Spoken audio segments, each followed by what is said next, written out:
think we should bomb Afghanistan? Seriously. Wow. Now, what's crazy is every single person in that classroom raised their hand, including me. I got radicalized. Then I became super critical of U.S. foreign policy. Just knowing all the ways that the United States government and military has intervened in different countries across the world. I mean, the list is staggering. I've been targeted. I've been smeared in the media. I've been, I'm on a list. When I go back to the States, it's interrogation every single time. Like Beautiful whatever. list. He's come from skepticism to scholarship, from studying political theory to become a torchbearer of Islamic thought in the modern age. He's a teacher, a thinker, and now the research director of Islam and Society at Yaqeen Institute. With a sharp insight and an unwavering conviction, he's helping Muslims make sense of secularism, liberalism, identity, and faith in a world that often tries to strip all of these threats. But you feel very powerless. Like they're grasping at straws when you're trying to make the Bible speak to like political realities. But then like some of the things in the Quran or the Hadith are so specific. I was like, there's something going on there that needs to be explored. Horrible idea, never gonna work. It's about building power. It's about having leverage. You need this, we need this. If you don't want Australia or the United States to become like France, and so now you can't even practice the deen or the pillars of the deen, everything's getting shut down, that means you have to get involved in some way, shape, or form, right? There's stuff right here, right now in front of our face that we have to do.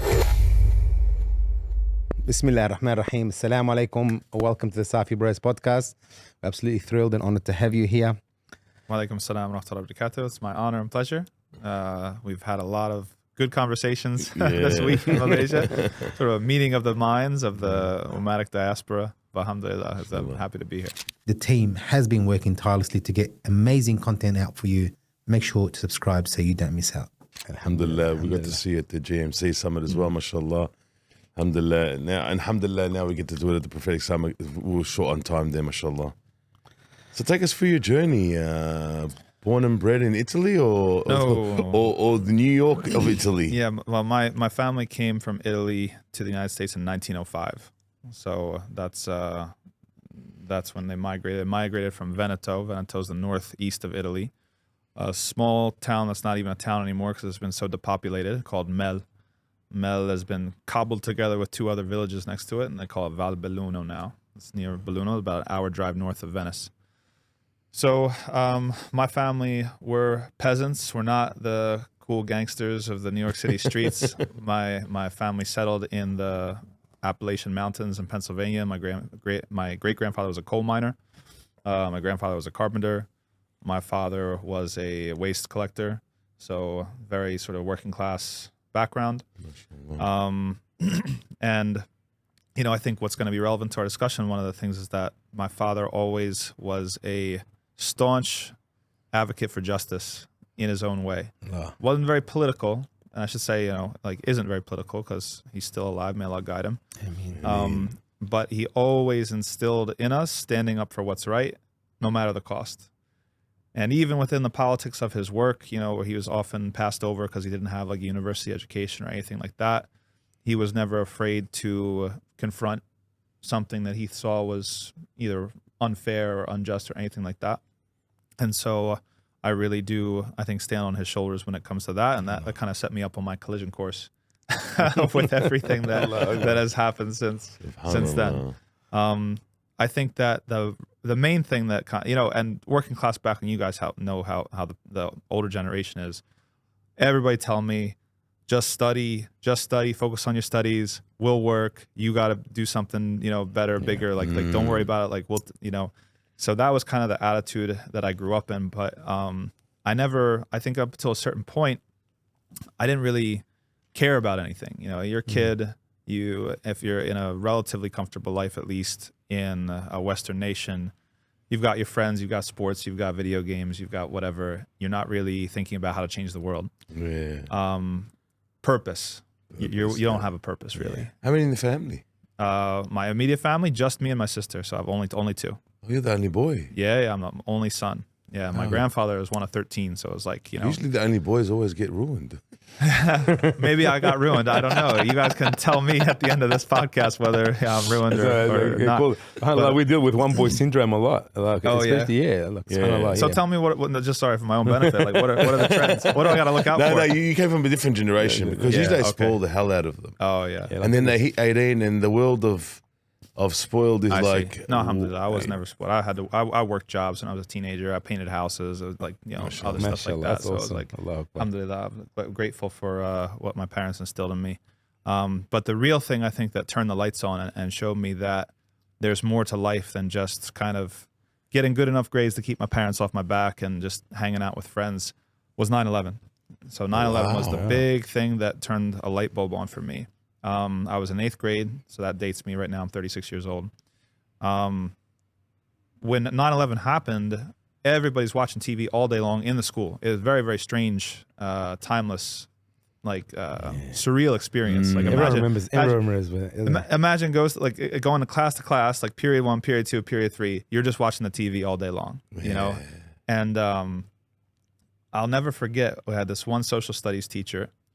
His name is Mr. Francis, and he was like this like macho guy. He was like one of the coaches on the football team and stuff like that. Sorry, American football team, which is more similar to rugby probably. Yeah. So this type of like guy, and he asked us as 8th graders. He said, "Raise your hand if you think we should bomb Afghanistan." Yeah, seriously. Wow. At 8-year-old, a bunch of 8th graders. Right? So 8th grade, middle school. So it's probably like what, 11 years old. I can't do the math. But like, now what's crazy is every single person in that classroom raised their hand, including me. It was peer pressure. I mean, like if everybody raised your hand, it's one of those questions like, do you condemn? Or as a Piers Morgan question, right? It's like, or like, are you with us or against us? Yeah. Or like, it's crazy. Maybe we'll get into this later, maybe not. But my first experience with Turkish culture, there was a Turkish cafe and like a big Turkish community in a town in New Jersey called Paterson, New Jersey.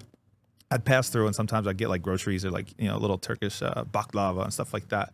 And I went into a cafe one time and they have a picture of somebody on the wall. I don't know who it was. I don't know. You can guess it was Ataturk, right? Yeah. At the time I had no idea. A guy asked me, he's like, hey, this man is handsome, isn't he? And I was like, I mean, I'm not used to calling other men handsome. Like what do you mean? He's like, isn't he? it was like yes sir, yes sir. Yeah, exactly. It was one of those different. You know what I'm talking about. Yeah, he leaned a little closer. It's like there's only one. So there's some situation. There's only one right answer. Like when he's saying like raise your hand if we think we should. And he's already raising his hand before he even gets the question out. So this is a peer pressure moment. And even though my hand was raised, it's like that was like something that's like, whoa, what are we doing here? Like, wait a minute. Like I just like suddenly like started realizing that there's more to life going on. There's like people living and dying, decisions are being made, and it just kind of it created some sort of like tension that I had to resolve. And that was when I started actually taking study seriously. Like I started like looking around and be like, there's a lot I don't know. Like what the heck's this place Afghanistan? I don't know who's there and what they think, what they do. So I started binging on like history and current events and politics, and I got into like Noam Chomsky and Howard Zinn. So I got radicalized like in that way. Like I was like then I became super critical of U.S. foreign policy, knowing all the ways that the United States government and military has intervened in different countries across the world. I mean, the list is staggering. The coups and the destabilization tactics and I was just like the mask had been ripped off. Like someone turned down the lights. So I was getting all this education, and then that was putting me on a collision course with my teachers and mentors because they're trying to give this like very jingoistic, rah, rah, rah American history. And I'm now I'm raising my hand and arguing with them in class. So like, what about this and what about that? So it put me in so I'm kind of my father's reincarnation of like the rebel, the guy who's like. Can you give us a story of like the discussion you had with one of your teachers? Yeah, absolutely. So I remember the next year, so when I was no, it wasn't. I can't remember which year it was. It doesn't matter. There was another teacher. When I finally got to AP history. AP is like I don't even know what it stands for. It's like the highest level you can take. If you take the test and you pass the test, then you get college credit. You don't have to take that course. Oh, wow. In high school. That's the system in the U.S. So I was taking this course, AP history, and the teacher was a joker. Like many social studies teachers, history teachers, at least in the school that I went to, which wasn't a very good school, by the way. It was just a normal public school. they get a coach, right? A football coach, a basketball coach, like whatever. And part of the contract is they have to teach. They can't just coach. Oh, wow. So then they'll usually like either teach like special education or they'll teach like history. Serious? I'm serious. Nice. So Chuck them in history. chuck them in history. Handball. 100%. Yeah, exactly. So these were the type of teachers that I had for history class. Wow. Successive, like the guy that I already mentioned, and then this other guy. And I was always at war with this guy. Like he was always trying to say, America's the best, America's the greatest, America does this and does that. And I was like, well, how come we invaded these guys, and how come we bombed these guys, and how come we killed these people, and all this other stuff. And so we, I remember. Here you go. Here's a good example. He gave us one project. Yeah, this is wild. I mean, it's pretty tame, but it's very demonstrating of how you'll see. This is a character sketch of me, I guess. He gave us a project about I forget what it was, something about a song that represented patriotism or America or something like that. And I chose there was I think it was either a King Crimson song. I was into like progressive rock and stuff like that, or it was Jimi Hendrix's Star Spangled Banner. You guys remember he played it, and he makes like the sounds of the helicopter and the bombs on his guitar and stuff like that. And it's long. I mean, it's long. Like it goes on. And so he was like visibly like really annoyed because I took like 15 minutes and just like forced everyone to listen to this thing. So like things like that. I was always like, he was trying to undermine me. I was trying to get back at him. Like because I was trying to take this test, he's supposed to teach the test so that I can take the test and pass it. But he wasn't doing that. He was like doing other stuff. So I would bring this big book, like this big official book from which they're going to like test us. And I would like open it up in class and I'd just be like reading the book and not listening to him. And wow. I was kind of You're a rebel. I was a rebel. I was a proper rebel. Yeah. And then he's like, Tom, get that book off your desk. And so what I did, I put it on the floor and I kept reading it. I put it on the floor, kept reading it on the floor. I was Not on a desk anymore. Not on a desk anymore. Keep pushing the status quo. I was a little bit of trouble. Yeah. So that was kind of what I was going through. Was that in everything you did? It wasn't in everything I did. No, I was, and this is, we're thinking about like manhood and boyhood and the transition, and I believe this about boys becoming men. We can be docile in the sense of submit to authority when we believe and trust in the mentor. Yeah. If there's a clear superiority, like I was a musician, I did everything with music. So I had particular teachers that I was with like one-on-one that were clearly like masters. I would like submit, do whatever they said, like no problem. And there were a couple people like that.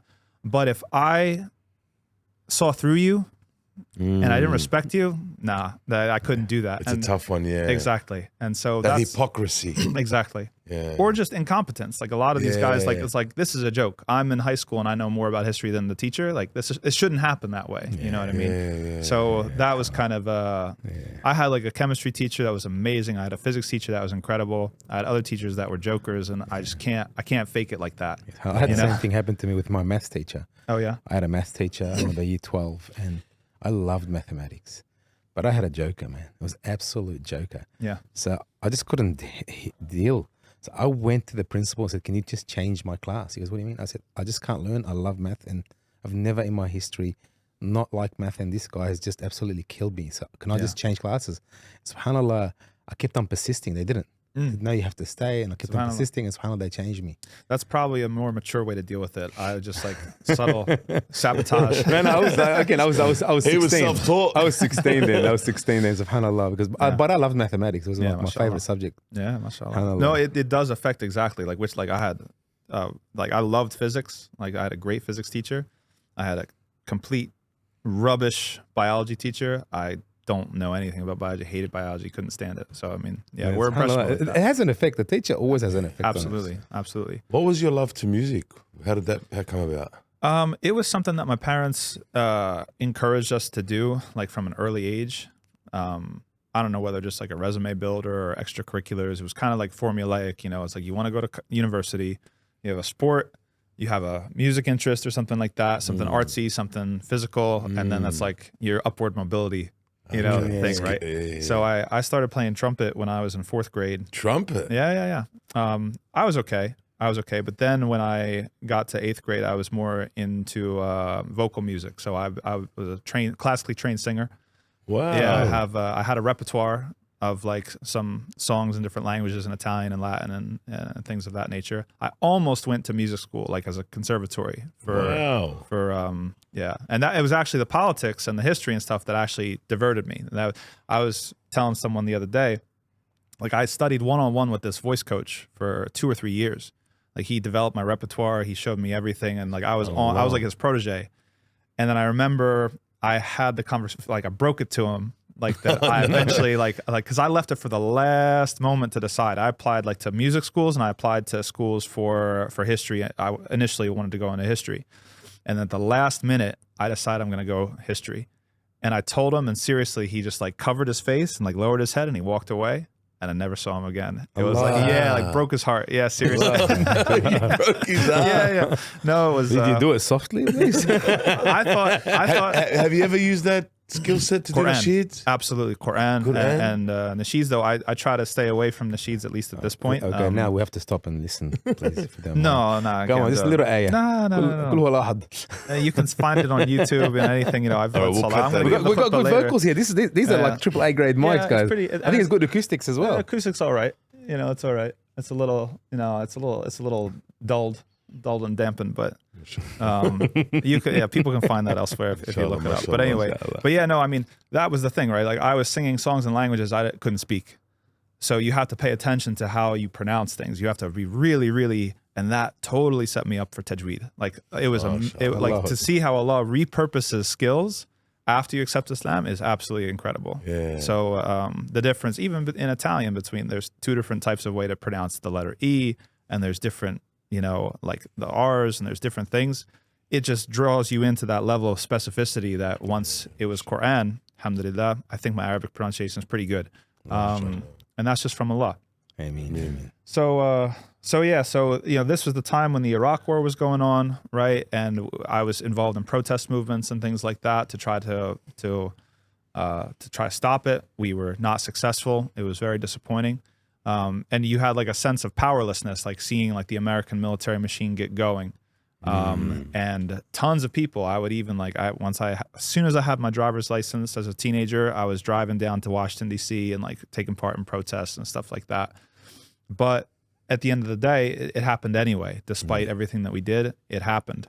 And how do you feel at that age? Like you want to powerless. Change? Yeah, you feel very powerless. Yeah, and so, this is the country that you believe in and love. Right, it's home at least. Maybe you're not proud of it enough to love it really at that point. But none of that pushed you to religion at all, like Christianity. At this point, like your family Catholic. Okay, that's a good question. All right, so up until that point, I think up until I got very political, I was a pretty religious kid. I was in church every Sunday. I actually would force our parents to sit up front. I should say my mom. My father refused to go, to sit up front because my dad had a very traumatic experience with Catholic education in the Catholic school, so he never would go to mass. Wow. But my mom was always the one bringing us or whatever, and then I was like, what else can we do? What else can we do? Like let's sit in the front, let's join the choir, let's go to Bible study, let's do all this stuff, because the fitrah that Allah gave me, I recognized even then as a young person that it should be something, right? It shouldn't just be you show up and sing songs for an hour and then you go home and that's your religion. That doesn't make any sense, right? There should be a little bit of struggle and a little bit of, value. Exactly. It's got to add value. So that actually ended up coming in handy later on when I finally came around to thinking about Islam, because having to pray 5 times a day, having to fast 30 days a year. I was like, this makes sense. I want to work for it. Anything that has value, you got to work for it a little bit. But I took a meandering road to that because all of my political education, and you know how things are politicized in the West, you're not considered an intelligent person if you're a religious person. You know what I mean? It's and especially when the neocons, when George Bush was in power and the neocons were the one pushing the war and they were the religious right, so it's also political as well. I remember sitting in on a sermon at the church where the pastor was explaining, this must have been around I don't know, it was between 2003 and 2006. One of the flare-ups was going on in Philistine. or it might have been Lebanon, I can't remember. And the pastor gave a whole sermon about how we have to support Israel. And I was like beside myself, like, this is crazy. Like, you don't like I was like so upset. And I even like confronted her after, which is very against my nature, because I am kind of like, even though I'm a rebel, I am also an introvert. So like, I don't just go like calling people out, like that. Needs passion to get out there. It takes a certain threshold. I gotta really be out of my mind. And I was like, why? Why would you say that? Like, and she said, well, the Jews believe in the same God that we do, and the Muslims don't. And I was like, this person's an idiot.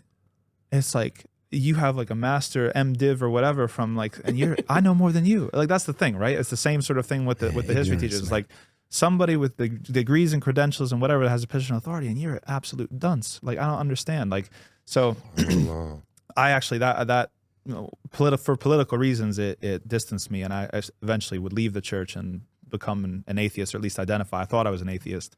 What does that mean? I didn't believe in anything. I thought it was like a fairy tale story that people tell themselves to be comfortable. That was back in the day of like online internet forums. I would like argue with people on internet forums about, Christianity is a lie and the Bible is all like false. And you guys are like, yeah. Like, But how did you build that? You made that conscious decision and said, this doesn't make sense. Yeah. I mean, it's a ladder. It didn't just go black to white. How were mom and dad about that?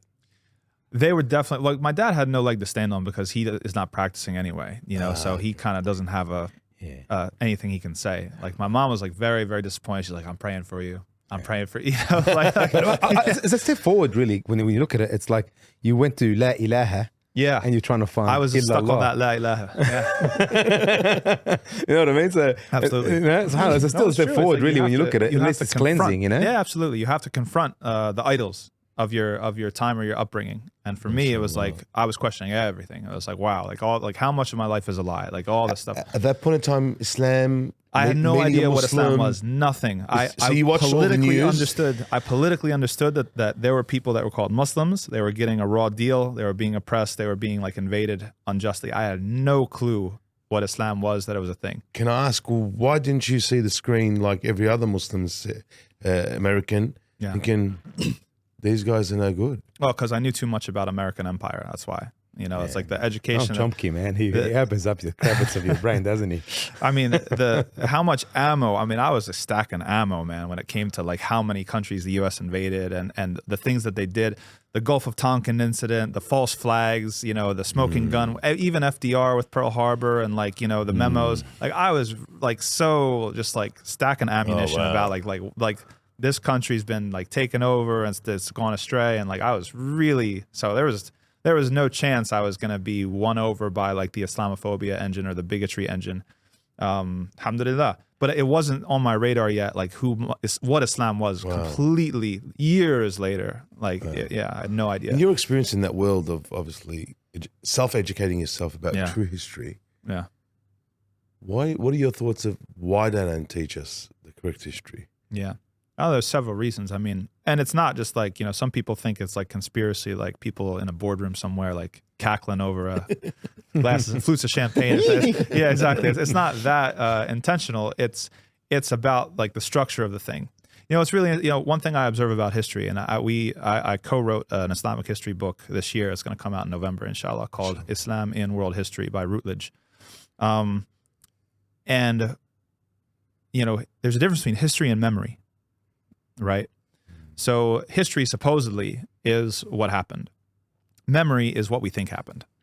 Right? And at least in the United States, most of history is actually memory. And it's not actual history.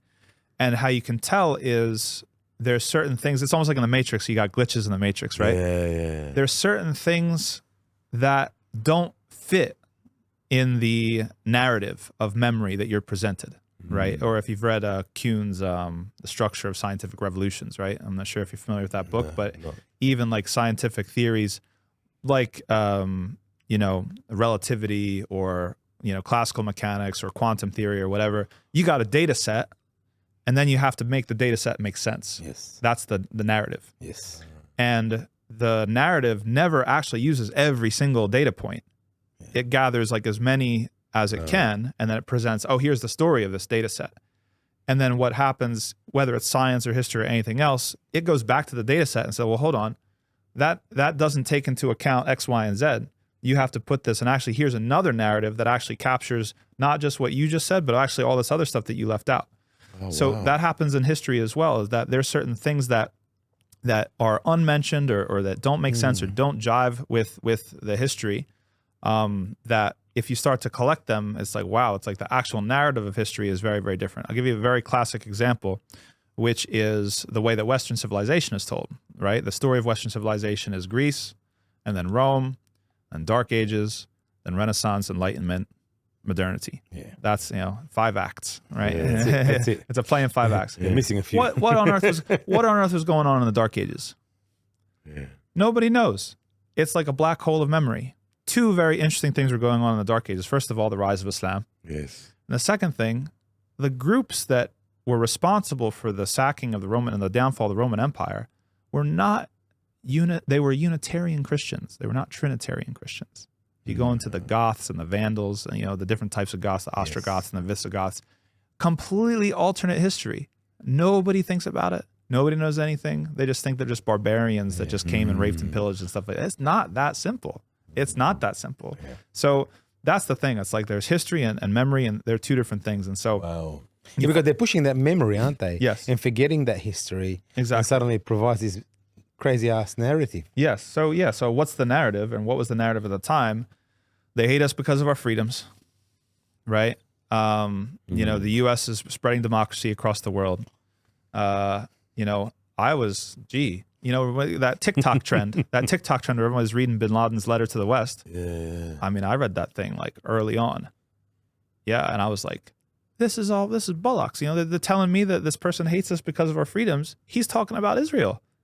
It's like so I was tuned in, alhamdulillah, I was tuned into like what was actually going on, whether it was the oil and the BlackRock and the Halliburton and all these things. So you were well educated. How many people called you a conspiracy theorist? And, people, they called me a lot of things. They called me a radical. I actually tried to start up a group in high school called like Students Against Militarism, and that really made the administration mad. Because this was like a very patriotic town. It was like working class patriotic town, and they thought I was just like,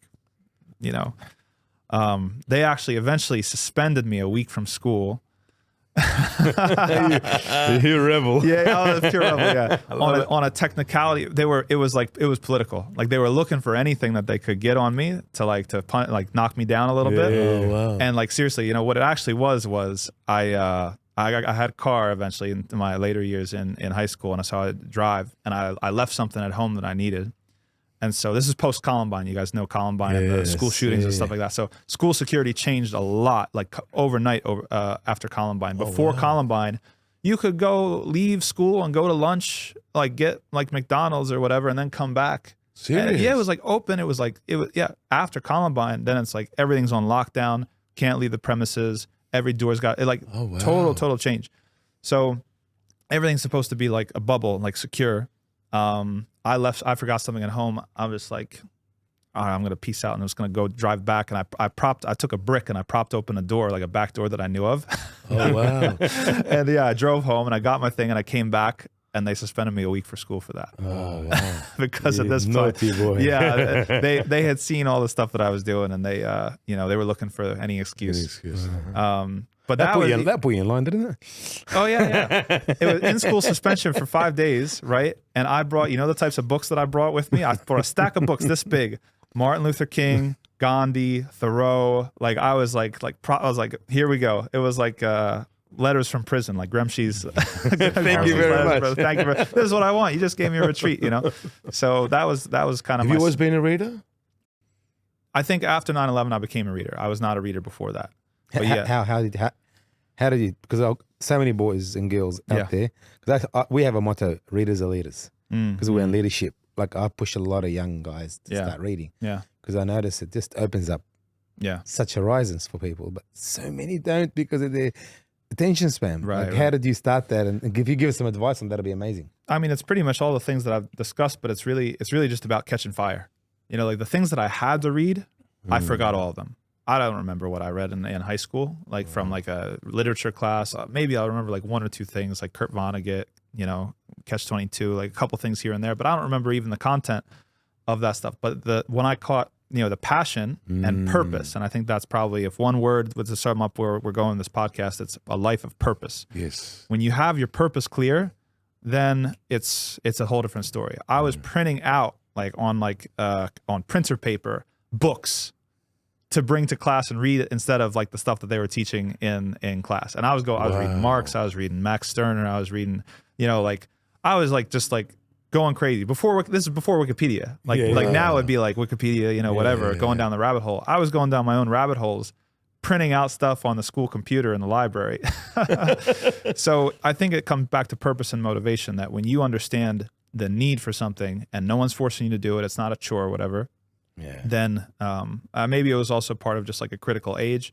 This was the magical time before cell phones, you know, so I was on that cusp. You know, cell phones came around like while I was in high school. So I still can remember the world in which we used to like just show up to a person's house and knock on the door.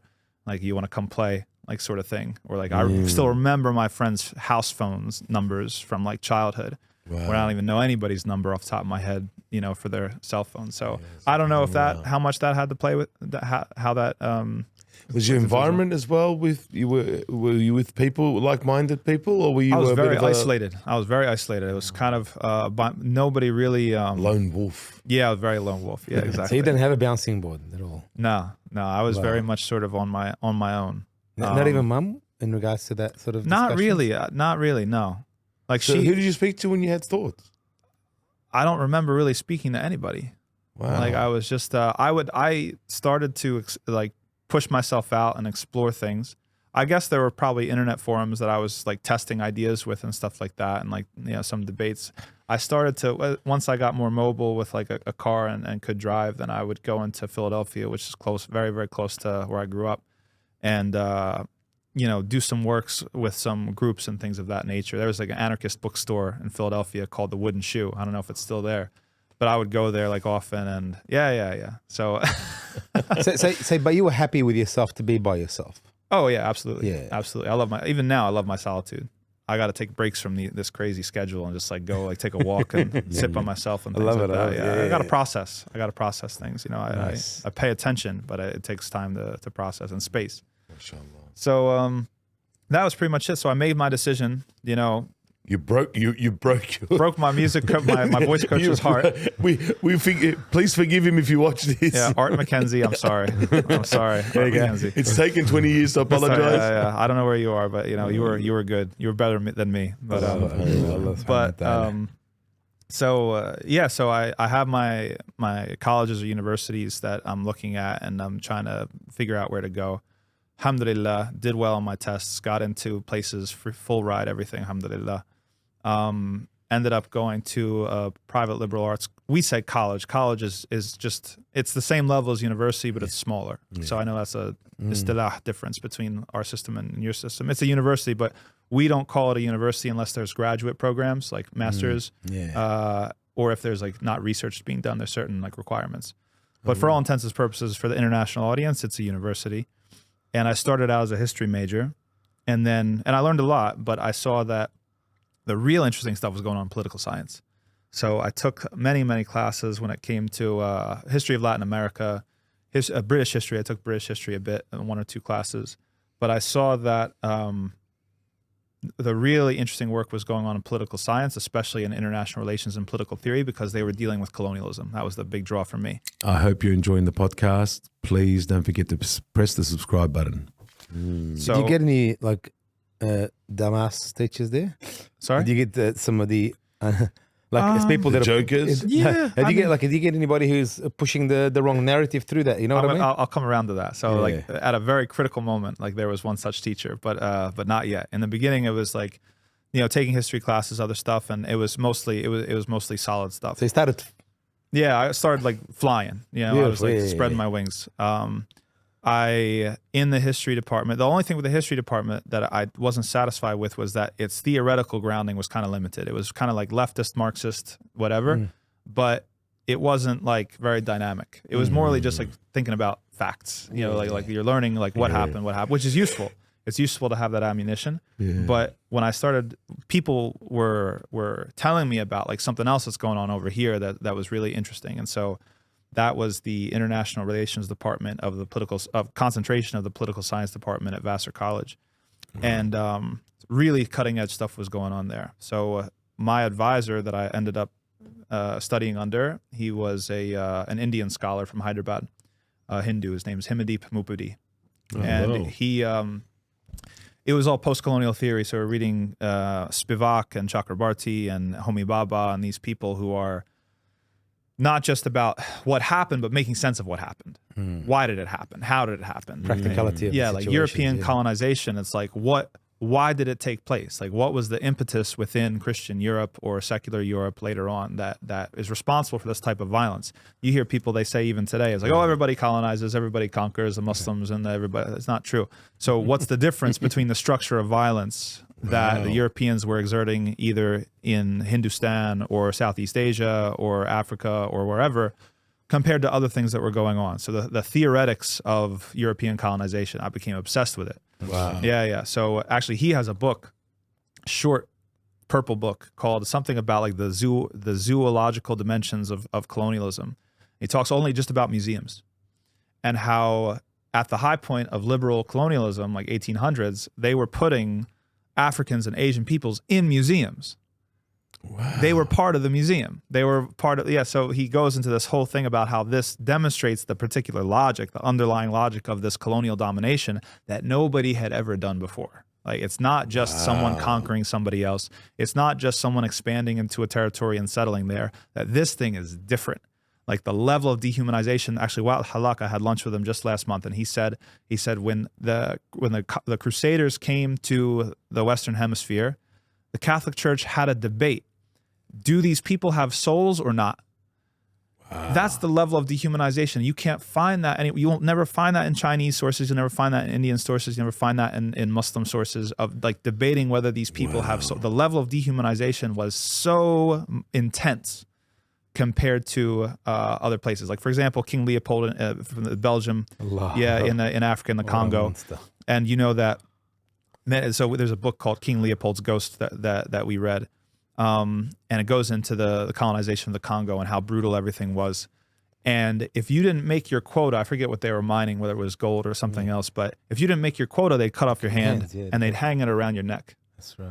And then guess what became, no, that's not even the worst of it. Guess what became like a popular thing to eat in Belgium? Black chocolate hands. Yeah. That's what we're talking about. This has no parallel in human history, the level of dehumanization that exists. So I read about that. That was it's crazy, and it's not an isolated incident. Yeah. If you go to the Belgians, if you go to the Dutch in Indonesia, and if you go to the British in Hindustan, if you go to the French in West Africa or anywhere else, it's the same playbook. Like the level which they interfered, the things that they did is like, in my mind, completely unprecedented. So this was like my education. Like I was like all in. And still no Islam. Still no Islam.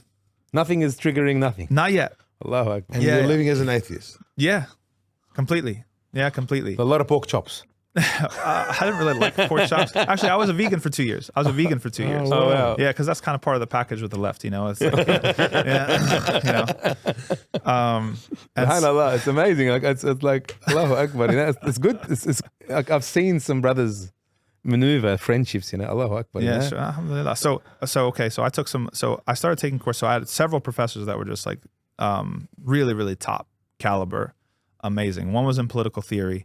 One was in international relations, and the other one was in American studies. And this particular professor was from Morocco, and that was the first introduction like to actual Islam. So she taught a course on Malcolm X, just on Malcolm X. Wow. Not beyond the autobiography, everything he ever said, anything he ever did, anything he ever read, like interviews, everything.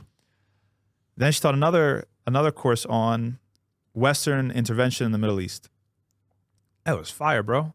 And she was having us read like some of the stuff from like resistance movements and they're talking in an Islamic idiom and they're quoting ayat and I was like, this stuff is serious. I was like, this stuff, because one of my criticisms of Christianity had always been it's too vague.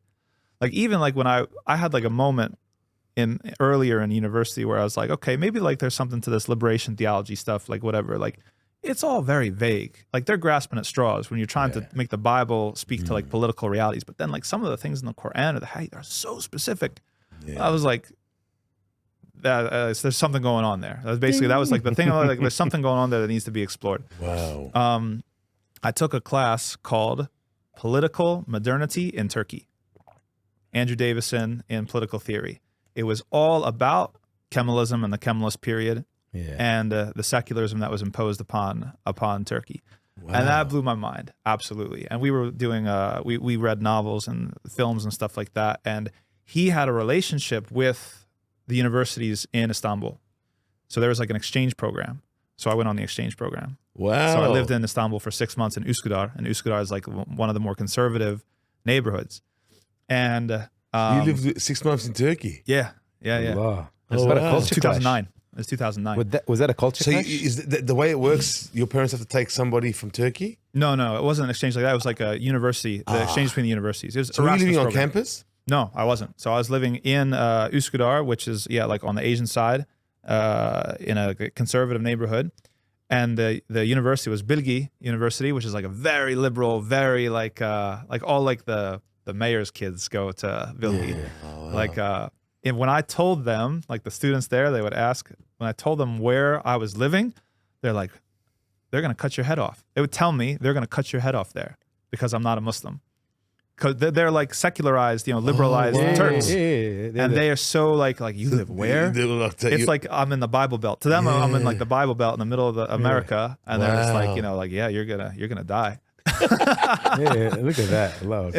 It's crazy, right? So now the irony was, this is a complete just throwaway side point. The irony was at that point, it was illegal to wear hijab in the public universities, but it had just become legal to do it in the private universities. So this university, despite being like very, very like affluent and liberal, all the hijabis would go there too, because it was only one of the places that they could go and actually wear the hijab. Wow. So I took Turkish very seriously. I studied. By the time I left, I was conversant in Turkish. Nasılsınız? Yeah, iyiyim. Çok güzel.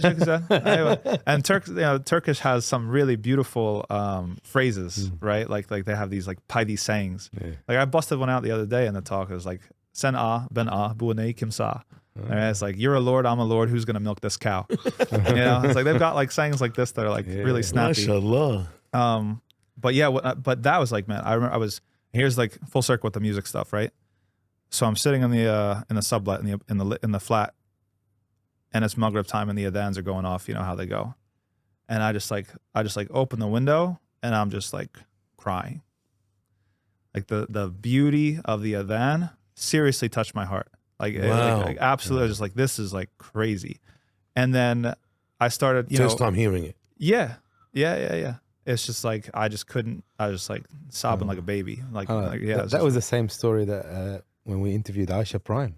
Oh yeah, really? So, you know Sister Aisha Prime? You don't know? Yeah, I know her. Yeah. I know of her, but so her story coming to Islam. She went to Morocco. She went to Morocco okay. as a young girl, I think 13 years of age. As the American ambassador. Young ambassador. So, and then she heard the Adhan at Fajr. Subhanallah. And started crying. And not knowing what the hell is this doing to me. So she ran downstairs to the lobby in the hotel and said, where's this noise coming from? Am I hearing things? Yeah. And they were like, what's going on? They know? And she goes outside, she goes, this. And they go, this is the Adhan. Subhanallah. She goes, this is the first time Allah subhanahu wa ta'ala spoke to me. Subhanallah. That's deep. I know I felt something very similar. Subhanallah. It's beyond words. And this is why, I have a pet peeve, which is like letting people, you should always make sure that the Adhan in the Quran is beautiful. Like it's da'wah. Even like when I've ever done it, I'm not in these spaces anymore, but when I was a full-time imam and I did sometimes like interfaith events or something like that, I always make sure to read the Quran and do it well. Musician, do it well. Because even if they don't remember your talk, they don't agree, whatever, the Quran will touch somebody. We had a situation when I was living in upstate New York and I was the imam there. There was some sort of mass shooting at a grocery store in a couple, like at another city down the road.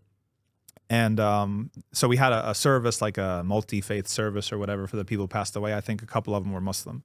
And so they invited me to come go to one of these old classic churches, huge roof, beautiful acoustics, you know.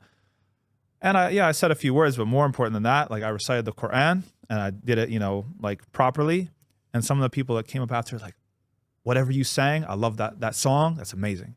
Like, seriously, like that is so simple people, you know, but it's like, it's its own dimension of da'wah, like just the musicality of the Quran. That's more of a reason for you to say the ayah now.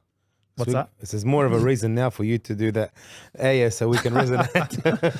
I don't know how many non-Muslim sisters you have. When I come to Australia, inshallah. Inshallah.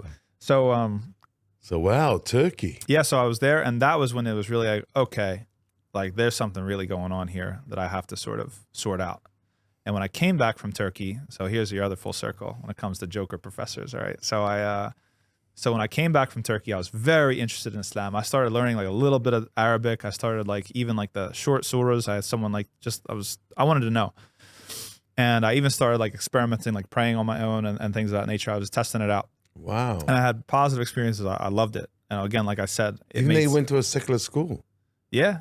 Oh yeah. The university I was at was one of the most leftist, godless universities. Like they try to say to you, I think you're not seeing it right. It's not like that. They didn't say that. They didn't say anything. Khali wali. It's like everybody's on your own. You know, freedom. You know, like people raving over here, people going to become Buddhist monks over here. It's like you know, diversity. But actually, I think that the university I went to, I think it was the first one to have gender neutral bathrooms, if I remember correctly. So like it was like super progressive, like prided themselves on these things. Yeah. Anyway.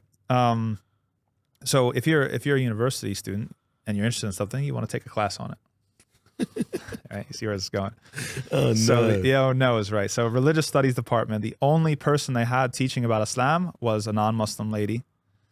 She taught a course called Islamic autobiography or something of this nature. The syllabus is just all different Muslim writers, their autobiographies. You're reading them like whatever. You've got Fatima Mernissi, you know, Moroccan feminist. You got this and that person. You got the usual suspects if it's presented from a leftist perspective or liberal perspective. One of the books that we read by Michael Mohammed Knight. The book is called Impossible Man. It's his own like autobiography, right? And he's this guy who, you know, he accepted Islam and he apostated and then like whatever, and he does crazy stuff. I don't want to get into it. It's, you know, some stuff is upsetting. Wow. In the book, he pees on the Quran. Astaghfirullah. This is the book they're teaching it Yeah, that's the book they're teaching. about Islam. Yeah. Allahu Akbar. Yeah. Astaghfirullah. And so we come back to class, and there's other Muslim students in this class, by the way. Like I'm like the weird guy who's like, you know, experimenting.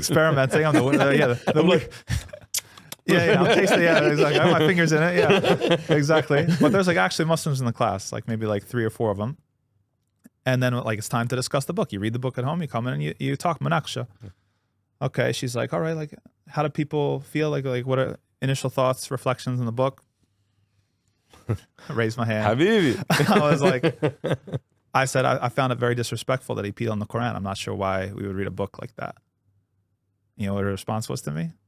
She said, well, what would you like? You want us to issue a fatwa to have him killed? Wow. Yeah, that was her response. Serious. Wow. I was shocked, proper shocked. I didn't know. I was like that escalated quickly. Like, I'm not even a Muslim. Like, I was like, what? You know. But you know. Did you say that? I'm not even a Muslim. No, I didn't. I was so like just like flabbergasted. Man, you could see the jaw drop. I had no comeback. No, I was just like, what does that have to do with anything? Like, I was like, yeah, I mean, She was teaching Islam, wasn't she? That was the person they had teaching Islam. Exactly. And then it was fun. After that, it was just war. It was like high school all over again. It was me against her. I just like button heads. I actually took a 0 from that class because she got me on another technicality. But, you know. They get you, don't they? They find a way. They find a way to get me. But it's like, I made sure it was just like constant debate, argue, challenge, like the rest of the time. How many students? I mean, this is a small, like, private school. So this is like, there were probably like 15 students in the class, 15 to 20 max. It's crazy how long that was happening, even in Melbourne. Yeah. We had the professor in Melbourne University, which is our highest university, was a Jew. Yeah. Teaching Islam. Yeah. I think she was as well, though. I think it was just like cultural. You know, I don't think she was a practicing Jew. Yeah. But anyway, so. Hannah, but sorry, yeah, please stop. The question was, when you argued with her, Yeah. what was your intent? I just cared about the truth. Like, this is like, but me channeling like my father. It's like, this is not fair. And like, It's ridiculous. it's ridiculous. Exactly. Beyond fair. And it was troubling, but it was kind of funny at the same time, was that none of the Muslim students said anything in the class. They just let me just take it. Take the bullet. Exactly. And then after class, they came up to me like, "Yo, thank you so much." You know, it's like we're like, screw you lot. You know, like, it's just like, We support you when nobody's watching. Exactly. I'm not even Muslim. How do I cop this bullet? Exactly right. Without catching strays, man. That was not meant for me yet. But alhamdulillah for everything. So, but I'm thankful to Allah because Allah gave me two experiences that definitely informed like where I would go from here. So that was one of them. Sorry, it's amazing. It's amazing. If it wasn't for that resistance and that, that scraping, you know what I mean? That sharpening. Where would you be? Like, you know what I mean? Like, you see that? I don't know. Like, how powerful are they? Like, I tell my brothers and sisters, like, how powerful is it that Allah sends people that challenge us? Yes. And, like, did you feel that attack inside of you? Like, and what made you, you know what I mean? Like, it's a lot of us, like the others, like the three, that, I don't need this, you know what I mean? Yeah. You know what I mean? But you look at it, it's quite two defining points of resistance that have just shaped you as a human being and where you are today. And I tell my brothers and sisters all around the world, like, you cop the resistance and you just, you know what? You don't even do anything about it. You just, you shut up and put up. You know, somebody asked me this question, and I skipped a few anecdotes you probably guys would like to hear from the high school days, but I'll bring them up here because somebody asked me, how are you so brave or bold like now, like in the face of like everything that's going on, speaking about Philistine? I've been targeted. I've been smeared in the media. I've been, I'm on a list. When I go back to the States, it's interrogation every single time. The like beautiful whatever. list. The beautiful list, yeah. And I told him, when I didn't know at first, I had to think about it, but when I thought about it, I said, there's little moments that lead up to bigger moments. And when you make standing up for the truth your priority from the beginning, when it's little, then you'll actually be on a pathway to do it and to work that muscle so that muscle is ready to go on a bigger thing. One of the first things I did back in high school when the U.S. invaded Iraq, I stopped standing up for the Pledge of Allegiance. So you guys know how the American school works, right? It's like you every day stand up, one nation under God, with liberty and justice for all. I just stood sitting, and man, I made the teachers mad. I had one guy. That's a sign of disrespect, isn't it? I had a sign of disrespect. It was the same with the kneeling. Yes, exactly. This yeah. I had it. So just to give you again perspective about how patriotic this town was that I'm from, I had a homeroom teacher one year. After the Pledge of Allegiance would be over, he would raise his fist in the air and he'd say, "Love it or leave it.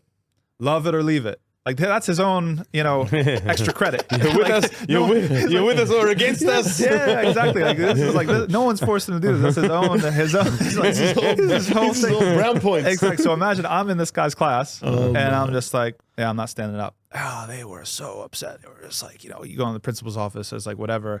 Thankfully, Can you imagine if you were Muslim then? Yeah, it wouldn't have went there. Like you wouldn't prevent or called you would like something like that. But radical.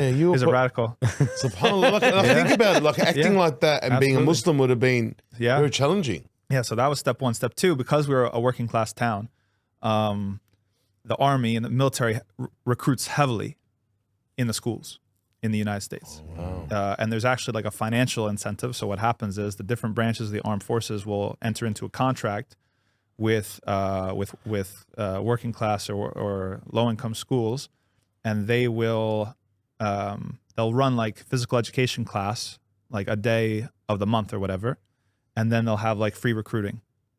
You understand? Wow. So like 1 month it'd be the Marines, the next month it'd be the Navy, the next month it'd be the Air Force. Their sports. There's a financial incentive for the school to let them do it, and then they get recruits right? Yeah. They like, they're giving out pens and like little things like to make everybody do push-ups and jumping jacks and stuff like that. And, if you're a young man, you think it's cool, right? And they're recruiting. So after the invasion of Iraq, if that happened when they came, I would just sit on the side and not participate. I refused to participate.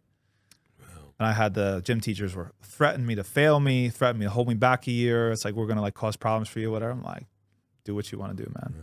I'm not. How were your peers, your school? Like, take this. That's the thing. Like, everybody else just went along with it. Yeah. I don't know what's wrong with me. Would they come up to you and say, are you crazy? Some people would say, it's like, yeah, man, we get what you're doing. And like, that's cool. But it's just like, it wouldn't be enough for them. Like, nobody ever joined me. You know what I mean? Like, I was always just like by myself. Yeah, I don't know. So those little moments, and then the suspension, and then like whatever, and so then we get up to this to this other situation, right, with the university. So I have this experience with this professor, and it's like, okay, interesting. And at that point, I'm like defending Islam for the Muslims on behalf of the Muslims in class. Like, wait a minute, like something. Okay, so that something not right. Yeah, something's not right here. So I started getting more experience with practicing and experimenting Islam and stuff like that. And I was like, you know what? What books were you reading? What interested you? All right, you want to be... Bismillah. I was reading Sayyid Qutb. I was reading a lot of Sayyid Qutb, Social Justice in Islam. Yes. I had a copy of Milestones. I was reading a bunch of stuff. Wow, deep stuff. Yeah. But what was your favorite? Social Justice Islam was fire, man, at that time. Like, it was really, really, his Izzah was crazy. But I was reading a lot of Malcolm X as well. Yeah. What else was going on? I can't remember. A lot of that stuff was like still unlearning at that time. So I was, for example, I was reading a lot of Turkish stuff, and then, okay, here's like a really controversial thing. I took an entire class on the Iranian Revolution. So that same professor who taught the Turkey class, he taught a whole class on the Iranian Revolution. Wow. Yeah. So, and this is fitting for where we're going in the conversation, because one of the foremost scholars on the Iranian Revolution in the English language is Hamid Dabashi. He's a scholar at Columbia University. He has a thick book called The Theology of Discontent, an amazing book. Goes through the different thinkers. So you obviously Khomeini, but also people like Ali Shariati and people like Tabatabai and like all of the Jalaluddin Ahmed and Occidentosis and the whole thing. Very phenomenal book. And he's got other books, and some of them are better, some of them are worse. But I wanted to study with this guy. I wanted him to be like my advisor, like to go on to postgrad and do like PhD or whatever. He came to our university, give a talk or whatever, and so I got to meet with him and spend time with him, and I was like, something was just off. Like, something was off with this guy. Like, his way of interacting, it was just like very like aloof. He didn't, whatever. We go out to dinner, right? Because we're taking him out to dinner. He's the guest speaker or whatever. We sit down, Jordanian restaurant, I believe, if I remember correctly. He orders wine. He's like drinking wine. And I'm just like, is this what I want? And I was like, this isn't what I want. Those two experiences, I think the disappointment with that, and then also like, I was like, I want to know more about Islam, but it's not going to be in a PhD. It's not going to be in a Western academy. It's not going to be in that. And so at that time, it set, like, for me, that door closed at that moment. And even, after I graduated and went back, I was in the workforce. I was preparing applications for graduate programs and stuff like that. And I applied to some schools and I got into some schools, but my heart wasn't in it. And so I'm like, what does that mean? What does what mean? My heart's not in it. I mean, I can't bring myself to do it. Like, I'm not with that purpose, with that fire. It's like, I didn't have a master. I didn't have a mentor. Right? Beautiful. That's what I want to hear. A samurai without a master. I was Ronin, just sort of milling about. Finally, like, take my Shahadah. I'm like full Muslim, like whatever. What was it, that point that made you turn to the Shahadah? It wasn't one point. Actually, it's a funny story. So I was, in my mind, I was a Muslim. I was praying and I was fasting. I took a semester off. I was, like doing stuff. Like, I understood myself as a Muslim. I didn't realize you have to take the Shahadah. But you weren't plugged into any mosque or community? Just by myself. Man. Yeah. All by yourself. Yeah. Always by yourself. It was by myself. Yeah. I mean, so this being in this kind of environment is uncomfortable for you. Yeah, Mazen, if you're listening, this explains all my behavior the whole week. We're going to give him Medal of Honor. Yeah. He's out of his comfort zone. I can raise to the occasion. I used to do theater as well, so I know how to act. But anyway, Yeah. So I hadn't taken my Shahadah. I had no idea this is a whole thing. So I'm back with my parents in New Jersey. I'm working in restaurants. I'm like, making money. I'm doing stuff. And then that professor who was teaching us Malcolm X like calls me up on the phone one day. And I'm like, hey, she's like, Tom, like, do you pray? I'm like, yeah. It's like, you believe in Allah and like, and the Prophet said, I'm like, yeah. And she's like, have you taken your Shahadah? I'm like, what's that? She happened to be passing through Philadelphia for some conference. She's like, come here to the masjid right now and take your Shahadah. I got in the car. She got the hasanats for your Shahadah. I went. Okay, it gets a little twisted. So the closest masjid to like where she was a Habashi masjid in West Philadelphia. So the Habashi getting hasanat. They took me down to the basement. Wham, bam, Shahadah. Never saw anybody again. No exchange of numbers, nothing. Wow. Didn't even pray a prayer or anything. Good thing, probably. You get a certificate? The direction of no, nothing. Just like Shahadah in the bag, Masadama, that's it. And then it's like, okay. How did she know you became a Muslim? Because we had been in touch for them, and she saw my trajectory, and like, she kind of understood, but she was letting me have it. And there was a local imam in that area. She was smart. She would invite the local imam. He was Egyptian, brother named Abdul Fattah. She would like invite him over and invite me and my friends over, like as students. So I'd like pick his brain about stuff, and I'd be like, what does Islam say about this? What does Islam say about that? And he was very, very gentle, not pushy. He's like, he was the perfect person for me. I was able to ask questions for him and stuff like that. Would he be one of your points of change? I think so. He was an accelerator. He was an accelerator because I was already self-motivated and I was already coming. I still had some like doubts or questions and things like that nature, but he was a good model.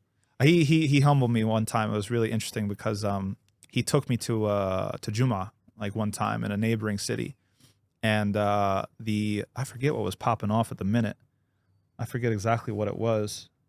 It was the Arab Spring, I think. It was the Arab Spring. Yes. Yeah. So this was also part of the whole education. This was all happening during the Arab Spring. Wow. So everybody's watching Al Jazeera 24/7. Like it's Did you tell mom? Not yet. Not yet. No. So he took me to a khutbah, and the khutbah was about politics. Wow. And it was like basically like it's like guys, we got to calm down a little bit. It's like it wasn't like full blown Salafi. It was a little bit. And in the car, Sheikh Abdul Fattah asked me like what I thought of the khutbah, and here I am, like political guy. I was like, it was problematic, and this is wrong, and that was wrong, and that was wrong. I was like started going off, and he was like listening quietly. He's like, yeah. He's like, yeah, I see that. Yeah, he made some good points though.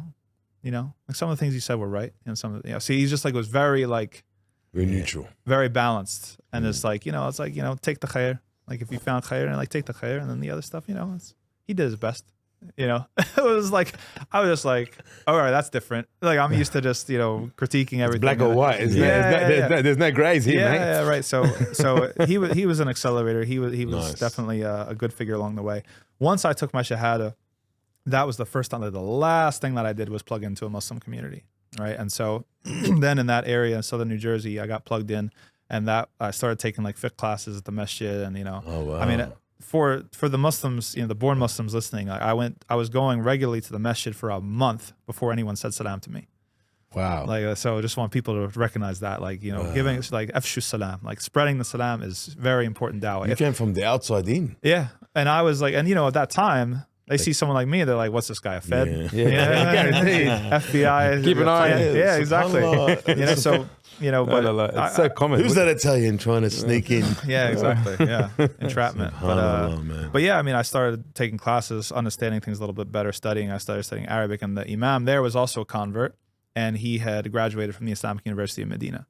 So he was the one that turned me on to, hey, you should consider studying, you should consider going abroad. Oh, wow. And that was pretty much the pathway. Like then, so you went to Medina? Yeah. Yes. So that was like the door that shut, and I didn't have an answer for what was the door that opened, but eventually I kept on walking. Wow. And that's an important thing, for the shabab, because, you don't always have to know what step 2, 3, 4 is. You just have to know what step 1 is. I mean, and if you can see that far ahead, then you do it, and then things continue to unfold.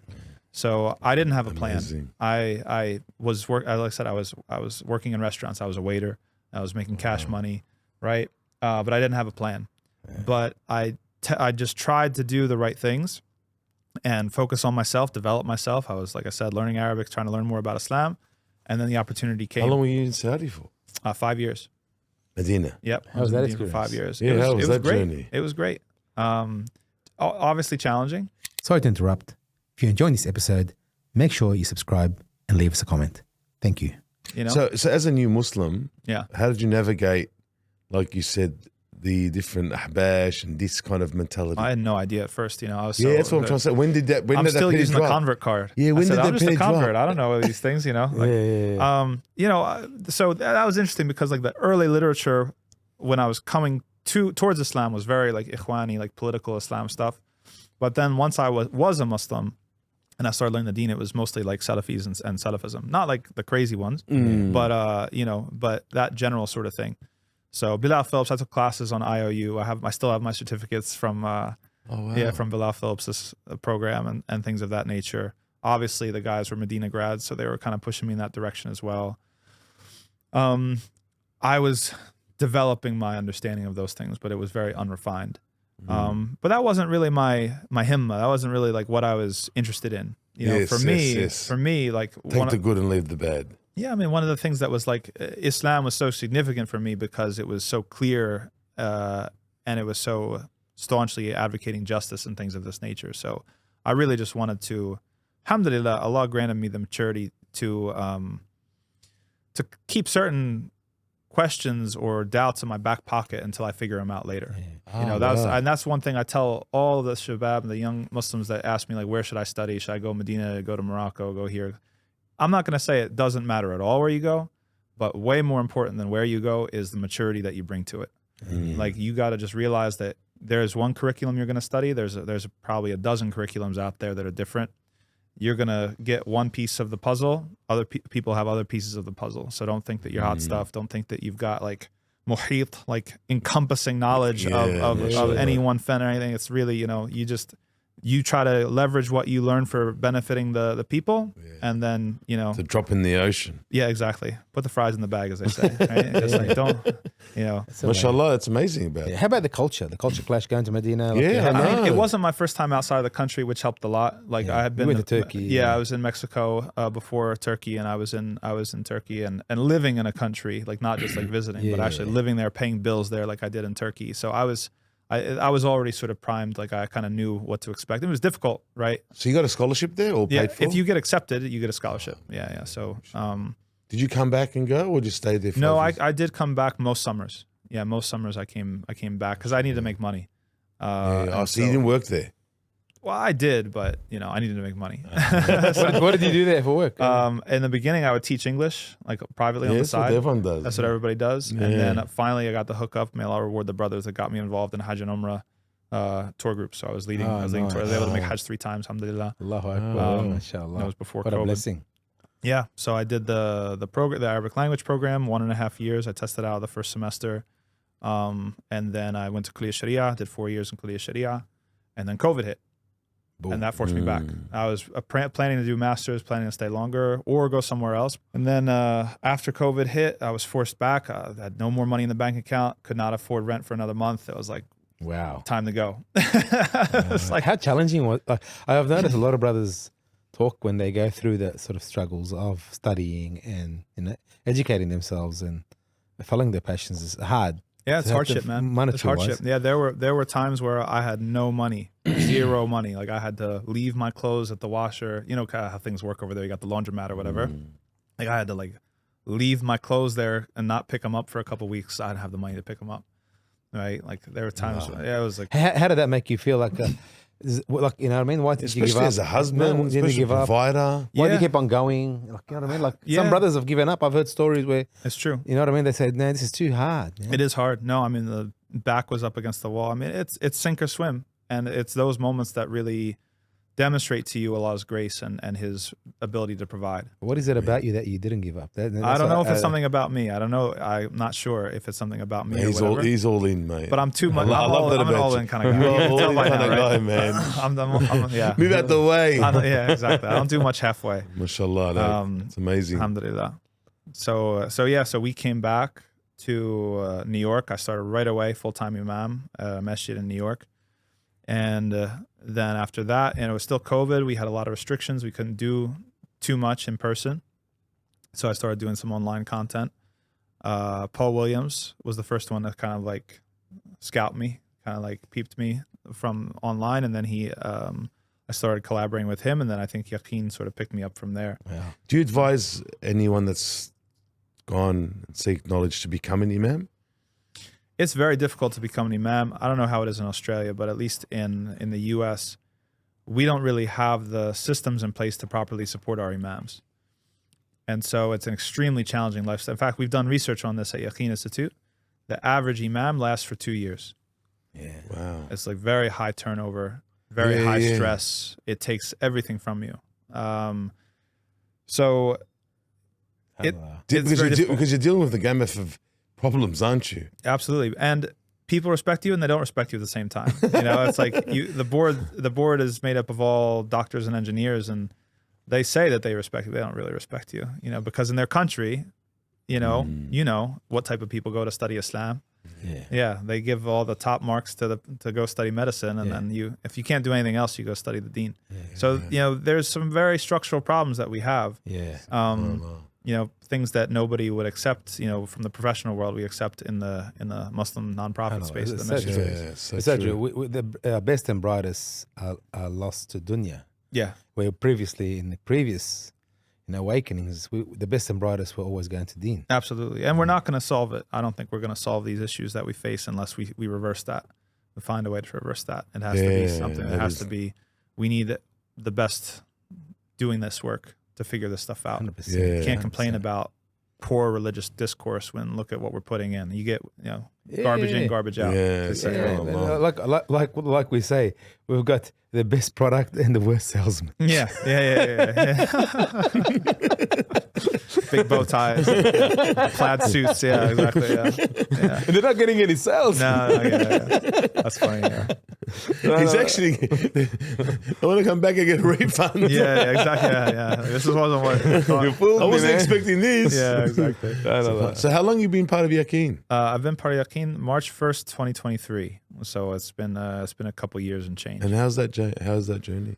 It's been a tremendous. I know it's a monster, mashallah. And I know it's a beast, as they say. It's a big organization with a lot of brilliant people. Very humbled to have the opportunity. What made you join the? Because you're an all-in kind of guy, so I'd really like to know.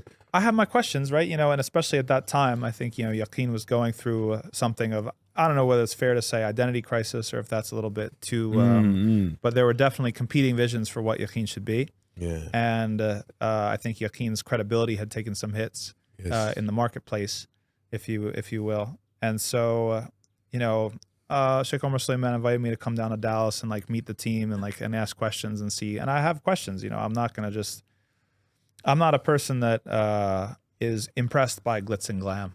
Like I'm not going to be like knocking on the prime minister's door. Like, you know, I'm not that type of person. So I would never have joined just based off of brand recognition, or I get to, you know, like say that, oh, I work with Omar Suleiman, you know, like stuff like that. I'm a mission guy. You know, it's like I'm on a mission in life, and it's like if you're down the ride, you can get in. And if not, you get out of my way. You know? I'm all in. Exactly. Hey, we should do a book. I'm all in. I'm all in. Okay, yeah. We could do it. We could just put the chips. You know? I can already visualize the chips, right in the hole. They're going to think it's about gambling. They'll read it.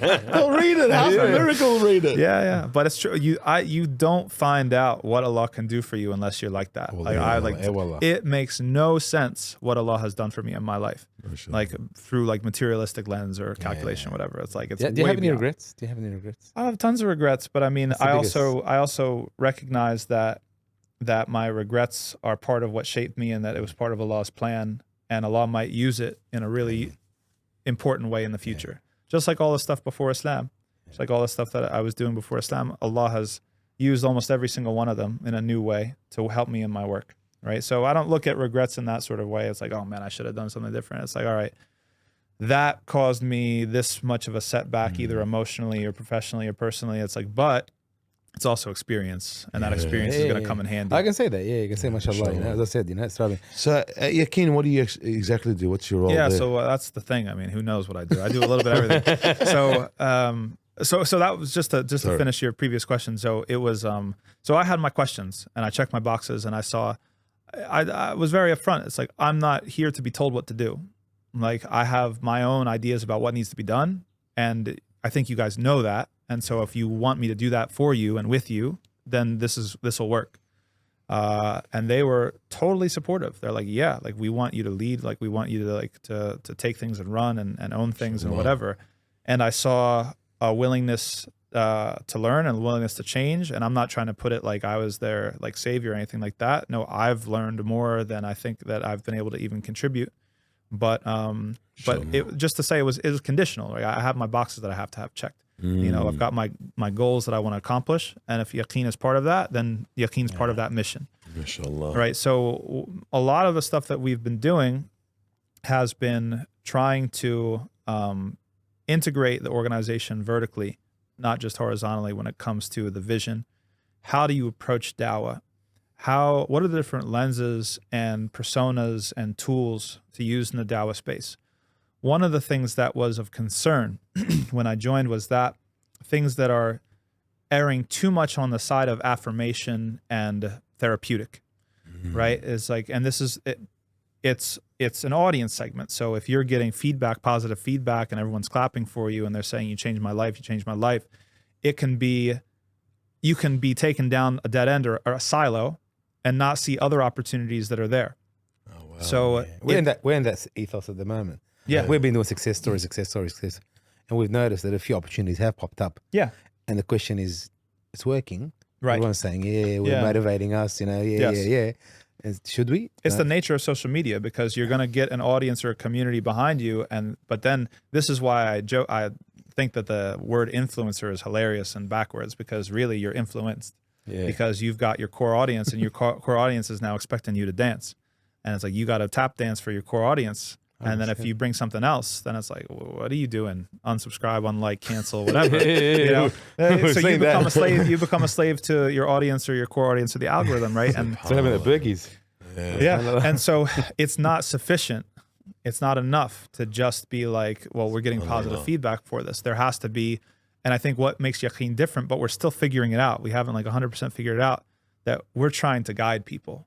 Right? What's the difference between an algorithm, like a materialistic algorithm, is that it's trying to mirror, it's trying to reflect what you like. We're going to give you more. Yeah. We're going to give you adjacent things. Maybe you also like this. And then if you click, it's like, oh, okay, you do. So we'll give you more of that. And it's like, oh, no, you don't. So we'll give you less of that. An algorithm will not actually put you on a pathway to improvement and growth, because a good coach doesn't just show up and tell you you're doing a great job. You know what? You don't need to do any more push-ups today. You're fine the way you are. It's the opposite. It's the opposite. And books like Atomic Habits, they put numbers to this stuff, it's like it's got to be 20% more difficult than what you're already used to in order to grow and progress and stuff like that. So how do you accomplish that in a social media space? Wow. How do you accomplish that with an audience where we're not just like, we know what trends and we know what's popular and we know what people are thinking, but also to look at, this is what people need. Wow. Even if people cancel us, even if people drop their subscriptions, even if people hit the dislike button or leave an angry comment, get in the skin that's thick enough to be able to stand in your values and say, sorry you disagree, but this is what's right, and we have full confidence in that. And if we're not for you, we can't be for everybody. Wow. Right. So that's where we're headed, and it's a process. Yeah, 100%. And we've made a lot of progress on that front, but it's taken a lot of like articulation of this vision. You get a lot of kickback, and it's like, no, not necessarily kickback. It's just like people come up with their own experiences, right? So I'll give you an example. Like, we used to have a diagram where we presented our like philosophy of dawah as like a double Venn diagram. So you got one circle in the middle, two overlapping circles on each end, and the assumption behind the diagram is that you put one person on each end of the middle circle, they're able to reach out into the outer circles and bring somebody in. And at some point, we had to reconcile with the fact that that's not everybody. That doesn't work with everybody. Like, that works with some people. Presenting Islam as, hey, you know what? It's not so different from what you already believe. But I'm a convert. I did not want something close to what I already believed. I wanted something radically different because I understood that I was in misguidance, right? So there's a different type of scenario where, no, it needs to be starkly different. Like, you're zigging, I'm zagging. Yeah. Everyone's going this way, I'm going to go a complete opposite direction in order to highlight the contrast for how different Islam is to what you think. And that's not just different in like kumbaya, you accept me, I accept you. No, it's better. Right? So that's a different attitude. It's a different attitude. And it's not for everybody, but it has to be part of the equation. You have to be able to have tools. If you got a hammer, the hammer's for the nail, the screwdriver's for the screw, the saw's for the board. And you'd be able to say, it's like, we've got this tool, we've got this tool, we've got this tool. It's for this situation, it's for that situation, it's for the other situation. Which requires different personalities. Absolutely. Absolutely. So you've got some people that are part of the team that are more therapeutic and more affirming and more like, it's all going to be okay. And then you've got other people, such as myself, that are a little more rabble-rousing and, it's like, let's push. Yeah, exactly. All in. Yeah, exactly. Get him against the wall. Yeah, exactly. Exactly. I would like to do a post. You're an idiot. Yeah. You're one of those. I'd like to see how many people would like that. And we did one piece of content on Halloween, right? And they asked me, like get in front of the camera, just like freestyle, because I like to improv. I'm not like make the whole script. I'm not a guy. I like to think on my feet. Yeah, amazing. And so I started off. It's like, what kind of person would have such low self-respect to celebrate Halloween? Like, forget the fiqh discussion. How much respect do you have for yourself? Oh wow. So that's a different tool. Did it go viral? I don't know. I don't follow that stuff. Like I'm just about deployment. I throw grenades. And I walk. Like I never look back, huh? I don't look back. No, we got the social media team for that. They'll tell me, it's like, hey, this did well, this didn't do well. I'll get a report, but I'm not in it like that. And I think that that's important too, because too many du'at and speakers will actually sit there and read all the comments to their stuff. And that's just asking for a mental health crisis. I don't know how people do that. It's like, I believe being insulated. I'm the same. Yeah. I just throw the grenade. I'm not. I throw the grenade and I walk. I have my sense of what needs to happen. I have my sense of, and it's synthesis, right? It's like I'm in a million WhatsApp groups. I've got 4,000 contacts on my phone. It's like I've got 6 Google profiles. I don't know all of what's going on, but I feel it. You know what I mean? And it's like I can't always explain to you and we deal with this as well, because sometimes you can't prove things with numbers. Sometimes it's a dhawq. You anticipate something or you taste something. So having, as an organization, to be able to balance qualitative and quantitative, to balance science and art, to be able to balance, affirmation and challenge, to be able to balance, but alhamdulillah, I mean, not only have we made a lot of progress, but it's like, it takes trust and chemistry to be able to do all that under one roof. Yeah. And, Sheikh Omar says this a lot. He's like, in the beginning, we underestimated the chemistry component. Yeah. Like we thought we just get the subject matter experts and then all these all-stars, and then you watch football, that's not true. Yeah. You can get Mbappe, you can get all the star players, they're junk. They can't put it together. Yeah. You need the right chemistry with the team, and then it unlocks something that's greater than the sum of its parts. That's what we say. You got to bring, even our business models, if there's, our values is what brings everybody in and keeps them together. Yeah. And one of our values is having fun. And it's also leadership, on who's taking that leadership. Because if he sets that bar, it's like, it's the coach. Where do I want to be? Exactly. And I think we forget that. We realize that in the last couple of years, the higher bar you put, the more mature bar you put. And we're in hospitality, obviously, but it's not an organization like you said, you worked in the restaurants. So yeah. That's our game. Our game is all grind work. We tell people the thing that makes a lot of amazing human beings is the fast food industry. Yes, because you're working in teams, everyone's relying on each other. Oh, there's no education like being a waiter. Being a waiter's great education. Dealing with people, personalities, exactly. and being able also to convince somebody to give you a tip is worth millions. Yeah, that's right. Yeah, or to upsell them. Yeah, I used to have my tricks. So where do you from here? Where do I go from here? Yeah, if I had $30 billion for you, close your eyes and easy. I would spend $30 billion in a couple of days. What would you do with it? It's all part of one mission, but there's several sort of wings to the mission. So one of the wings is ideational and ideological. Okay, in the wake of colonialism, they changed our understanding of what Islam is. They secularized it. They Protestantized it, if you will. We understand Islam to be your personal confession, your personal relationship with God, what I call the Islam of 5 pillars and 4 walls. And Islam doesn't go beyond the 4 walls of the mosque or your home. It doesn't go beyond the 5 pillars of, just personal worship. We don't talk about society. We don't talk about economic structures, awqaf. We don't talk about, anything like that. There's certain ideological work that has to be done. This is where yaqeen steps in, where trying to raise the floor, right? The floor is pretty low. Trying to raise the floor of Muslims reclaiming a holistic understanding of what Islam is and showing people the possibilities for what Islam can inform your action in, like all these things that we're doing here, that trying to activate people, trying to break people's attachment to the dunya so much, trying to get people inspired to study Islam that are, brilliant people with a lot to offer, trying to reduce their dependency or their fear that someone's gonna, dox them or mess with their income if they speak out on something. This is all ideological work. I have another project which is working specifically with Islamic politics, because that's me. Islam over here and politics over here. That's my whole thing.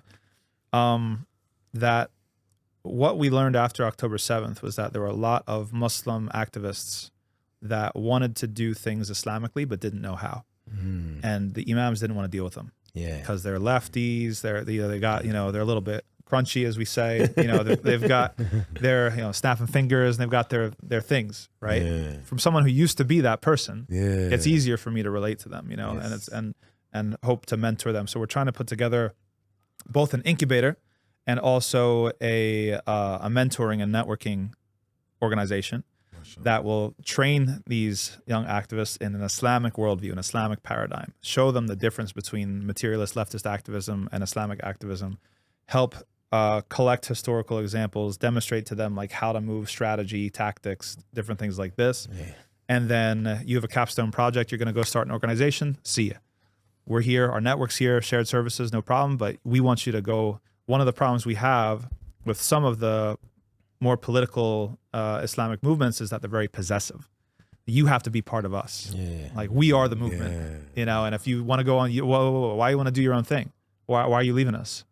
I see that as very regressive. Like, we need like 10 yaqeens, we need 10, like we're underrepresented in the space. Like, we want to be an incubator. We want people to go off and do your own thing. And then we'll be a network of a lot of fish that come together to face down the shark. I think putting them in one room together, like subhanAllah, like we've had the honor to be around the podcast world. Some of these brothers are doing amazing things. And them coming into the studio doing a podcast with us is just that brotherhood that we're all wanting the same thing. I mean, it's no longer competition. It's a brotherhood, A lot of people are still treating it like a competition, unfortunately. But it's that mentality, and I was having a chat to some boys last night when I was up till 1:30. Amazing, because I'm into leadership. And the discussion was opened up about leadership retreats and understanding leadership and stuff like that. So I said, so what do you guys do and how do you do it? And like that, and then they go, we do it this way, this way, this way. I go, okay, let me tell you how we do it. And they go, oh, do you mind sharing? And I said, well, what do I mind? I said, if you do more, like I believe in a God that is not limited to give me only. I don't want the students to come to me. And it's like, and they looked at me like, I said, do you mind sharing your stuff with me then? You know what I mean? I was thinking to myself, and they thought twice now.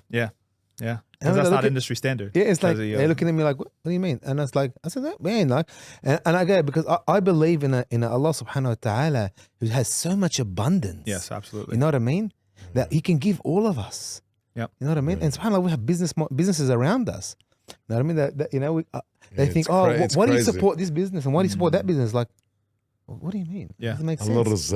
Allah has so much abundance. He can give me and give you. It's not if He'll only give you and take away from me. Correct. And this is the problem we have around us so much. Big time. Muslim businesses, Muslim education. But even a support perspective, like, do I want to tarnish my name? Do I want to affiliate myself with liability? This? It's a scary thing. It's like navigating this. We definitely have a scarcity mindset at present that we need to overcome. I think that the real, at least from my perspective and the organizations that I'm in touch with, coordination at that level of infrastructure is really like the name of the game right now. Like, we have a lot of good initiatives, but we need more coordination. We need to be leaner and more efficient. We need to stop repeating work, stop, reinventing the wheel.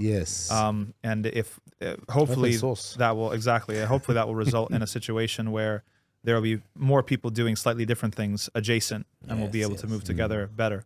So Amen. another initiative I've got is with the political organization realm. So, with the whole genocide going on in the United States being primarily responsible for it, it's forced a lot of very difficult conversations within the community about how we relate to politics. And so everything from the ideological to the strategic to the tactical, like I'm building out a system for what political engagement looks like. Actually, I'm presenting a paper next month at the American Muslim Jurist Association about grounding political engagement in the Sharia norms. Because we have the luxury of not voting in America, which voting is required, a legal requirement in Australia. You're fined. Yeah, it was amazing. Oh, that's so crazy. Like they burned down the whole country in America if you forced them to vote. Like, so it creates different dynamics. It's a pay-to-play system. There's money involved, but it's also there's a lot of opportunity there because it's not required to vote. So you have certain elections where only 16% of registered voters will vote in them. Wow. Like for a general election with a president, you'll get like 75. But the little elections that happen in off years or whatever, you'll get like 30, 20, 15%. So the opportunity is there. Like there's a tremendous opportunity to have a huge impact.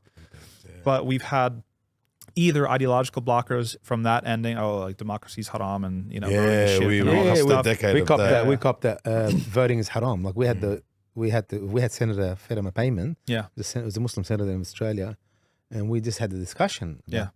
Voting. Yeah, I have an article on Yaqeen Institute going into this in particular and trying to present some of the scholarship on proving it, why it's permissible. And this paper that I wrote also goes a little bit further into depth from other angles, not just focusing on voting, but even participating in a democracy in the first place.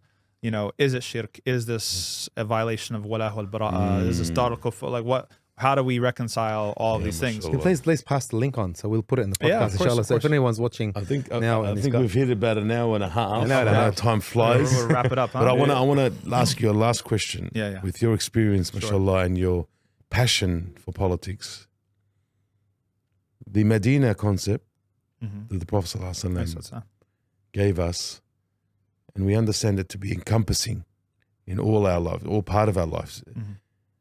Today's politics and the way we're running the world from a perspective of, politics is separate to the deen, and what would you advise us as some young, Muslims where we want to have our own Medina, as they say, right? And it's not there. What advice would you give some of these youth in your experience, your humble experience in relation to? We want Fath Mecca without the rest of the seerah. That's basically where we're at. like we have a problem of sequencing in the ummah. We don't realize that there's step 1 and there's step 2 and there's step 3 and there's step 4, and that one thing leads to another, and that power is something that is developed over time with various stages. And actually, some scholars like Asrar Ahmed and others have done this work. They've tried to periodize the seerah into, it's like, well, there's this phase and this phase and this phase, right? And it's really, you have to understand what phase you're in and what opportunities you have. And this is one of the biggest misunderstandings about politics, is that people think that politics is like an affinity thing. It's like, I'm team red or team blue. Labor, like this is how I identify the most with these guys, and then I'm going to throw my lot in with them, and they're going to deliver some sort of thing. This isn't football, like it's really just about exploiting opportunities, right? Like there are certain scenarios that happen. You have to be ready to exploit opportunities wherever they come from, whichever side they come from, and you actually have an vested interest in having a presence on both sides, because opportunities will come from both sides. Exactly. We have this in the United States right now with the reinterpretation of the First Amendment. So the First Amendment has a couple clauses. The two most important clauses are the Establishment Clause, which say that the government's not going to establish any official church, right? And then the Free Practice Clause, which is that, and you're all free to do what you want.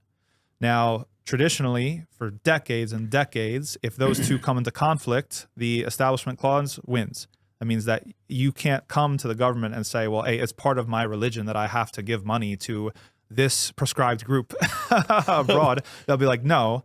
This is, like that does not count compared to like, this is the government's like Establishment Clause. So it's like, we're starting to see it flip, where now the Free Practice Clause is becoming more prioritized in the Supreme Court compared to the Establishment Clause, meaning that there's a scenario, and this is coming from the right.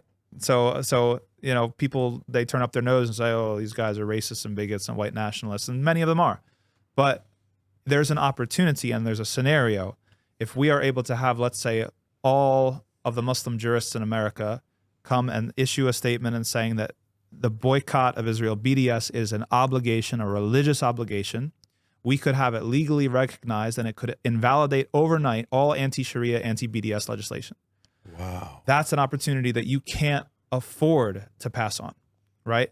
Look at what we have with Mamdani in New York City, running for mayor. That's right. Who cares if he's Muslim or a plastic bag? I don't care. I don't care about the enemies of our community who don't care about the differences between us have united. This is like the battle of Ahzab. They've put out the call to all of the enemies of Islam, all the bigots and all the Zionist supporters or whatever. It's like, come put your money to beat this guy. They've called us to the battlefield. We have to respond. We have to show up to the battlefield. And we have to win. We have to win, right? That has nothing to do even with who he is. It has to do with who is up against him, right? So politics is about opportunities, and it's about understanding scenarios and exploiting opportunities. It's not about hitching your wagon to one side or the other and hoping they do a favor for you in return. I call this biryani diplomacy, right? This is like, you invite the politician in, you feed him biryani, you give him the microphone and like, please, sir, do something for me later. Horrible idea, never going to work. It's about building power. It's about having leverage. We have 1,000 votes over here. We have 2,000 votes over here. You need this. We need this. If you give us what we want, we'll give you these votes. That's how it has to happen. Inshallah. The problem is they never deliver even if you give them. Well, you need accountability mechanisms, and you need there's things to do. There's follow-ups and there's punish votes, right? So if people don't heal the line, then you have to punish. This is what I hear all the time from my brothers and sisters. That's why I said that. It's true. It's true. Yeah, but these things have been done before, and other groups are already doing them. So it's really just but that's the thing. It's like, it's not the glorious raise the black flags and ride on horses and then here comes the khilafah. No, if that's what people's imagination of political power is, then that's not the opportunity that Allah is giving us right in front of us, right? It's like, but you can't, like, here's the other thing, and one of the points of the paper that I wrote: in order to live as a Muslim and to do da'wah, you need to carve out a space for yourself legally and politically. It requires a legal and political license to be able to operate. If you don't want to have a situation like France, if you don't want Australia or the United States to become like France, and so now you can't even practice the deen or the pillars of the deen, and everything's getting shut down, that means you have to get involved in some way, shape, or form, right? And so I think that's what it is. Like, we become victims of romanticism sometimes, and we think of Islam as the past. And again, how many Muslim movies have like the horses, the guys riding the horses? The Ortugu series, man. Exactly, and it's fun and it's cool, and like there's a role for that to play, like make you brave and proud and whatever. But when it comes to strategy, we can't over romanticize and idealize. Like there's stuff right here, right now, in front of our face that we have to do. All in. All in. Your podcast is going to be called All In. All in. Allah bless you. We appreciate your time. We appreciate your efforts. It's an honor to meet you. MashaAllah, subhanAllah. We've been trying to cross paths and connect properly. This conversation has been amazing. Alhamdulillah. May Allah bless you. May Allah bless your family. Very rich in conversation. May Allah accept. Inshallah, we're coming to the US. Okay. When are you coming? I don't know. We'll work it out. We'll reach out to you. We want to do, inshallah. We want to do an America tour. Okay. That's America, great. America, Canada, inshallah. All right. Bismillah. Assalamu alaikum. Jazakumullah khair for watching, my brothers and sisters. First and foremost, we'd like to thank Allah subhanahu wa ta'ala for allowing this to happen. I thank our amazing guest who's enriched us with so much knowledge, inshallah, that we can inshallah take on board and implement. Please take these words deeply, and if you have any questions for the brother, please reach out on our comments. Undoubtedly we'll get through to him, and he won't read them, but we will. We will read them, and we'll ask him the questions for you. And we thank you, our audience, for watching. Jazakumullah khair. Please, if you are on YouTube, give us a subscription, and if you are on sound, please give us a rating. Undoubtedly, subhanallah, we are getting so much sound listen across the world, unbelievable. But you're not pressing that subscribe button or member button. Please do that, as it helps us reach more people around the world, and inshallah enlighten everyone around us. Jazakumullah khair. Wassalamu alaikum wa rahmatullahi wa barakatuh.